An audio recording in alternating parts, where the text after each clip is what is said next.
انا للہ و انا الیہ راجعون۔ صدر پرویز مشرف انتقال کر گئے ہیں۔ یہ دیکھیں، یہ بتایا جا رہا ہے کہ ان کی رہائش گاہ بھی چونکہ وہیں تھی اور اس کے بعد انہوں نے گزشتہ کئی برس جو ہیں وہ وہیں پر گزارے تھے۔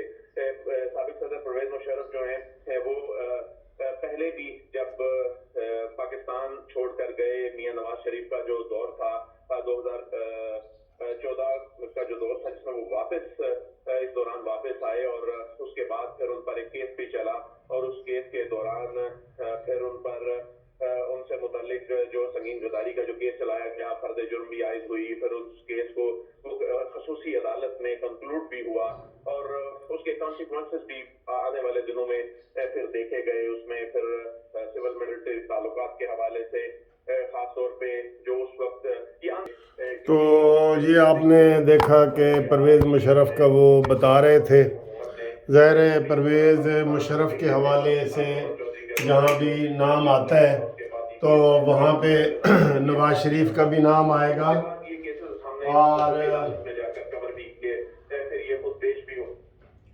ہم نے وہ دور خود دیکھا ہے اور میں بھی اس وقت 99 میں جو ہے وہ مسلم لیگ نون میں شامل ہوا تھا اور جب نواز شریف صاحب کو ہٹایا گیا تو اس کی بڑی لمبی چوڑی داستانیں ہیں اور لمبے چوڑے اس کی پرویز مشرف کے ساتھ۔ ویسے تو نواز شریف صاحب نے جب پرویز مشرف کو بنایا تو آؤٹ آف ٹرن بنایا، یعنی کہ کافی جرنیلوں کو چھوڑ کے پرویز مشرف کا انتخاب کیا تھا کہ یہ جو ہے نا وہ صحیح ثابت ہوگا۔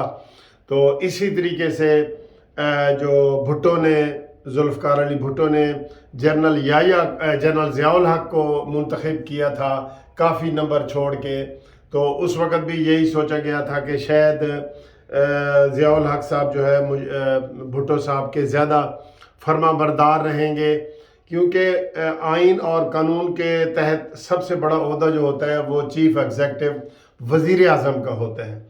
لیکن پاکستان جب سے بنا ہے وزیر اعظم میں اور چیف آف آرمی سٹاف میں اختلافات رہے ہیں جب سے پاکستان بنا ہے، تو انہی چیزوں کو دیکھتے ہوئے سارا کچھ کیا گیا تھا۔ تو جب ذوالفقار علی بھٹو نے ضیاء الحق کا انتخاب کیا تو ضیاء الحق بڑے دھیمے مزاج کے بندے تھے اور بڑے مطیع فرما بردار، اور وہ ایک جیلر نے کہانی بھی بتائی تھی کہ جناب وہ باقاعدہ انہوں نے ایک دفعہ کا واقعہ وہ بتا رہے تھے کہ انہوں نے ذوالفقار علی بھٹو کے کہا تھا کہ جوتے بھی، وہ بندہ ایک پالش کر رہا تھا تو انہوں نے کہا جی لائے میں کرتا ہوں، میں اچھے کرتا ہوں، یہ اس طرح کی سٹوری بھی تھی۔ لیکن بعد میں کیا ہوا کہ وہی ضیاء الحق صاحب نے بھٹو کو جو ہے وہ پھانسی چڑھا دیا، جس کی ہمارے پاکستان کی تاریخ ہے، بدقسمتی ہے، کیونکہ جب بھی میرٹ سے ہٹ کے بات کی جاتی ہے تو ایسی چیزیں ہوتی ہیں۔ تو اس میں میرٹ سے ہٹ کے والی بات یہ ہماری غلطی بھی تھی۔ اسی طریقے سے نواز شریف صاحب نے پرویز مشرف کو جو ہے وہ انتخاب کیا اور انہوں نے کہا جی کہ یہ ایک ذرا نسبتاً اچھا لگتا ہے اور یہ صحیح رہے گا اور یہ وہ۔ تو پرویز مشرف کے بنتے ہی جب آرمی چیف کا عہدہ 1 سال کا ہوتا ہے اور جب پتہ چلتا ہے آرمی چیف کو کہ ہم بہت طاقتور ہیں اور منظم ہیں اور ہمارے پاس اسلحہ ہے، بندوق ہے، ٹینکیں ہیں، تو وہ پھر جو ہمارے وزیر اعظم ہوتا ہے اس کی حیثیت کو کم ہونا شروع ہو جاتی ہے اور کچھ عوام کی طرف سے بھی ایسے مطالبے آنا شروع ہو جاتے ہیں، جیسے عمران خان کے دور میں قمر جاوید باجوہ کو انجمن تاجران والے ملنے چلے گئے کہ جناب آپ ہمارے مسائل حل کریں، ٹھیک ہے۔ تو یہ رساکشی رہی ہے۔ پہلے 58(2)B ہوتی تھی ضیاء الحق کے دور میں، جنیدو کی حکومت کو ختم کیا گیا، اس سے پہلے ساری اسمبلیاں توڑی گئیں، نواز شریف کی حکومت کو اسحاق خان نے ختم کیا، یہ سارا چیز ہوتی تھی، وہ چیز ختم ہوئی تو بعد میں یہ لڑائیاں چلتی رہیں۔ تو پرویز مشرف کو 1999 میں جب وہ سری لنکا کے دورے پہ گئے تھے تو واپسی پہ نواز شریف صاحب ان کو تبدیل کرنا چاہتے تھے، اختلافات ان کے پہلے چل رہے تھے۔ سرد جنگ کا تو عوام کو پتہ ہی نہیں چلتا، وہ چل پڑتی ہے۔ وہ جو ہی چیف آف آرمی سٹاف کوئی तकर्रियाँ होती हैं, कुछ मसले होते हैं, मसले मसाइल बहुत होते हैं, ठीक है। तो अब सदर और वज़ीर आज़म के मसले तो हल हो गए कि सदर को बेख्तियार कर दिया गया, लेकिन वज़ीर आज़म और चीफ ऑफ आर्मी स्टाफ का ओहदा अभी भी ऐसा ही है। आप देख लें, ताज़ा तरीन सूरत हाल आप देखेंगे तो आपको कमर जवेद बाजवा ने जो नवाज शरीफ साहब की हुकूमत गिराई, ज़बरदस्ती गिराई, बढ़ते हुए पाकिस्तान को पीछे धकेला, तो ये इनके ये जिंदा हकीकतें हैं जो आप समझते हैं। मार्शल लॉ चूँकि हमारे आइन कानून में नहीं है, तो हम वकील तो वैसे भी हर मार्शल लॉ के ख़िलाफ़ है, चाहे वो ज़िया-उल हक का हो, मुशर्रफ का हो, अयूब खान का हो। हम आइन और कानून की बात करते हैं कि जो घर का मालिक है वही मालिक है। दूसरा अगर गासिब या कब्ज़ा करके आएगा, बेशक इसको घर को पेंट कर दे, चार चांद लगा दे, टाइलें लगा दे, सब कुछ डेकोरेट कर दे, वो नाजायज़ ही हम उसे कहते हैं, क्योंकि वो आइन और कानून के मुताबिक नहीं आता। तो यही फिर 99 में हुआ और उसके बाद त्यारा आ गया पाकिस्तान में परवेज़ मुशर्रफ का, और उन्होंने इक़्तिदार पे कब्ज़ा कर लिया, नवाज शरीफ साहब को गिरफ़्तार कर लिया।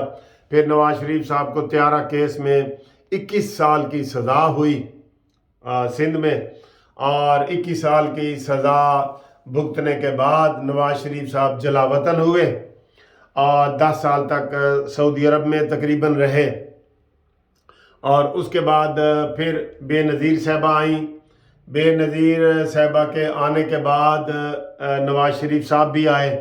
डील बेनज़ीर से हुई थी, लेकिन फिर नवाज शरीफ साहब भी आए। नवाज शरीफ आए तो 2013 में नवाज शरीफ साहब की फिर हुकूमत बनी, 13 से लेके 18 तक। और 18 में एक कठपुतली वज़ीर आज़म को लाया गया, जो फ़ौज की गोद में बैठ के आया, इमरान खान, क्योंकि उसकी अपनी तो कोई हैसियत ही नहीं थी। वो तो 1-2 सीटों का जो है ना वो मालिक था। पहले भी उसको जनरल फैज़ हमीद और जनरल गुल हमीद, ये इन्होंने हमीद गुल या गुल हमीद, इन्होंने इसकी आबियारी की, दरख्त को बड़ा किया और मसनूई तरीके से इसको इक़्तिदार में लाया गया, पपेट को। और इसने फिर कर पुर्जे निकाले, और फिर इसी पपेट को आर्मी ने फिर जो है ना वो बकौल इमरान खान के, वो कहता है कि मुझे आर्मी ने हटाया, लेकिन इमरान खान वाहिद वो वज़ीर आज़म है जिसको आइनी और कानूनी तरीके से हटाया गया। बाकी किसी वज़ीर आज़म को, 17 वज़ीर आज़म गुजरे हैं, किसी को भी आइनी और कानूनी तरीके से हुकूमत से नहीं हटाया गया। किसी की असम्बली तोड़ी गई, किसी को गिरफ्तार किया गया, किसी को फांसी दी गई, लेकिन इमरान खान को कानूनी तरीके से हटाया गया अदम एतमाद के ज़रिए, ठीक है। तो आज जनाब ये भी हमारी बदकिस्मती है कि हमारे आर्मी चीफ, जो सबसे बड़ा लायल होता है पाकिस्तान का, और जिसने परवेज़ मुशर्रफ ने तो ख़ास तौर पे ये कहा था कि पहले पाकिस्तान, और फिर वो बातें हमेशा वो कहते थे पहले पाकिस्तान का उनका नारा था। तो लेकिन ये बदकिस्मती है कि पिछले 10-12 साल से वो पाकिस्तान में नहीं आए और पाकिस्तान से बाहर वो रह रहे थे। उनको सज़ा भी हुई थी, सज़ाए मौत भी हुई थी। से पेशावर हाई कोर्ट के चीफ जस्टिस वकार सेठ ने कहा था कि उनको जी फांसी पे लटकाया जाए और ये किया जाए, और ये सारा ये हुआ है। ये तमाशे होते रहे, आइनी गैर आइनी सारी ये खिचड़ी पकती रही है पाकिस्तान में। तो उसके बाद देखें, हमारा परवेज़ कियानी साहब हैं, वो भी पाकिस्तान से बाहर हैं। राहील शरीफ हैं, वो भी पाकिस्तान से बाहर हैं। तो ऐसी कोई कानून साजी होनी चाहिए कि जो पाकिस्तान के इतने बड़े ओहदे पे रहा हो। चीफ ऑफ आर्मी स्टाफ का ओहदा बहुत बड़ा ओहदा है, तो उसके लिए और वज़ीर आज़म के लिए, इन दोनों के पास हमारे बड़े एटमी राज होते हैं, बड़े सिक्योरिटी काउंसिल और ये सारी चीज़ें सलामती के राज होते हैं पाकिस्तान के। इन दोनों को किसी सूरत बाहर नहीं जाना चाहिए हमेशा के लिए। ये रिटायरमेंट के बाद भी इनका तहफ़्फ़ुज़ करे, गवर्नमेंट इनका तहफ़्फ़ुज़ करे। गवर्नमेंट पेंशन वगैरह सारी सहूलतें देती है, लेकिन हमारे माहौल ऐसा है कि जो पिछला जो भी वज़ीर आज़म होता है उसको जेल जाना पड़ता है सबको। तो आज परवेज़ मुशर्रफ का मैं ये सुन रहा था तो वो सारी हमारे सामने आ गई। वकला की तहरीक जो इफ्तिखार चौधरी के हवाले से हमने चलाई थी वो सामने आई, और नवाज शरीफ को जो सज़ा हुई थी वो सामने आई। तो ये सारी हमारी तारीख़ के जो है ना वो बदनुमा दाग हैं। यकीन करो तारीख़ के बदनुमा दाग हैं। हमारा पड़ोसी मुल्क जो है, पड़ोसी मुल्क कोई भी देख ले, कहीं भी मार्शल लॉ के हवाले से ऐसी बातें नहीं हैं। वहाँ जमहूरियत है, इलेक्शन होते हैं, और वो इसलिए हमसे आगे भी चले गए, हमसे आगे भी चले गए। हमारा ये है कि वो एक बंदे ने मुझे वो कहा था कि हमारे मुल्क में क्यों नहीं हुकूमत कामयाब होती या जमहूरियत कामयाब नहीं होती। कहते हैं जी कि वो जमहूरियत का ABC का सफ़र जब शुरू होता है तो वो क्यों नहीं XYZ तक जाता, क्योंकि दरमियान में GHQ आ जाता है। ये एक बंदे ने लतीफ़ा सा सुनाया था। बहरहाल ये हमारा अफसोस है, अफसोस वाली बातें हैं। तो आज परवेज़ मुशर्रफ साहब की जो ये फौतगी हुई है, इंतकाल हुआ है, तो हम तो यही कहेंगे कि इन्ना लिल्लाहि व इन्ना इलैहि राजिऊन। और अल्लाह ताला पाकिस्तान को सलामती में रखे। पाकिस्तान के साथ बहुत खिलवाड़ किया गया है हर तरह का, लेकिन पाकिस्तान माशाल्लाह ज़िंदा है। पाकिस्तान ज़िंदा रहेगा और हम लोग मरते रहेंगे। वम इन्ना लिल्लाहि व इन्ना इलैहि राजिऊन।